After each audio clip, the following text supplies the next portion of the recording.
Assalamualaikum warahmatullahi wabarakatuh. Ini saya baru aja ketemu pasien ya. Aduh, saya pengen ingetin teman-teman semua untuk kalau teman-teman ibu-ibu yang punya anak perempuan harus benar-benar dijaga anak perempuannya baik-baik.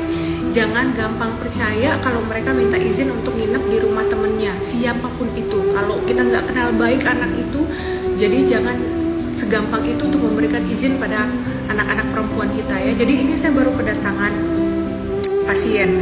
Umurnya baru 10 tahun ya, 10 tahun. Kemudian dia izin sama, dia dibawa sama tantenya karena dia itu baru habis pulang nginep dari rumah temennya katanya gitu. Dan ini temennya itu dia kenal cuman dari sosmed, dari Instagram, teman main, teman perempuannya, sama-sama umurnya 10-11 tahun.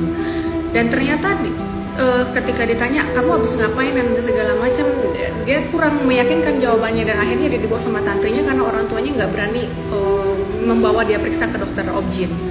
Dan di situ dia cerita bahwa saya pengen cek nih dok, ini ponakan saya udah macem-macem nggak, karena dia ini nginep di rumah temennya, katanya kita lagi lengah, kita lagi banyak kegiatan di rumah, orang tuanya lagi keluar kota, dan dimintain izin dan dia nyelinap pergi, katanya sih nginep di rumah temennya gitu. Dan ternyata usut punya usut, akhirnya saya periksa, saya tanya-tanya adiknya, ternyata mereka nginep, dia itu nginep di rumah temennya itu berempat, jadi 2 cewek 2 cowok, udah janjian ada di situ. Cowoknya itu anak-anak laki-laki juga, usianya baru 13 tahun, dan katanya dia pacaran baru 2 minggu, dan itu pun kenal dari Instagram, TikTok, dan sebagainya. Jadi mereka nginep di rumah itu karena temannya si ini, dia nginep di rumah teman ceweknya. Teman ceweknya itu pun juga orang tuanya lagi nggak di rumah karena orang tuanya semua lagi ada di rumah sakit. Jadi rumahnya itu lagi free gitu. Jadi 2 laki-laki, 2 teman-teman laki-laki bocil-bocil itu juga pada ikutan nginep di rumah si temennya si cewek ini gitu. Ya Allah ya Robbi. Dan di situ saya tanya, kemudian saya periksa. Sebelum saya periksa saya tanya memang kan gimana kejadiannya di sana, kamu udah ngapain aja. Dan tentunya dengan pendekatan psikologi kepada anak-anak, akhirnya sebelumnya dia nggak mau ngaku sama tantenya, sama om, sama bapak ibunya kalau dia udah ngapa-ngapain. Dan ternyata di situ ternyata ketika sama saya dia ngaku, iya saya sudah, mohon maaf ya, ciuman, sudah dipegang bagian atas dan juga di bagian bawah. Saya tanya apakah itu cuman pegang aja atau memang sudah sampai terjadi macam-macam, dan ternyata sudah terjadi hubungan badan antara si anak ini, si pasien ini sama laki-laki itu yang baru dia kenal ya, baru 2 minggu, dan itu dia kenal cuman dari Instagram, DM, dan juga dari TikTok dan sebagainya. Ya Allah ya Tuhanku, ini 10 tahun. Kemudian saya lakukan pemeriksaan, tentu saja apakah sudah memang terjadi hubungan tersebut, apakah ada intercourse ya, ada masuk.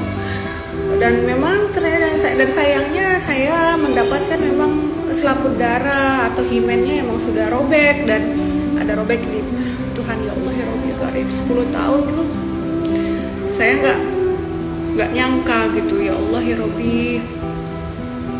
Jadi buat ibu-ibu di luar sana yang punya anak-anak, orang-orang perempuan ya, tolong dijaga baik-baik. Padahal ini anak dia sekolah di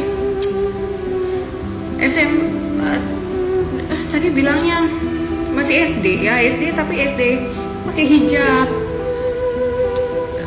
Saya kehabisan kata-kata gitu. Ya Allah ya Rabbi. Dan terakhir lagi saya tanya, dan saya ingetin ya, jadi jangan cerita sama siapa-siapa, jangan kasih tahu siapapun kalau kamu sudah melakukan ini. Kita harapkan nanti bisa sembuh kembali selaput darah yang sudah rusak itu, dan jangan pernah ceritakan aib itu sama siapapun. Dan ketika saya ingetin, gimana kamu tahu kan rasanya, dan you know what, dia bilang iya dokter, enak.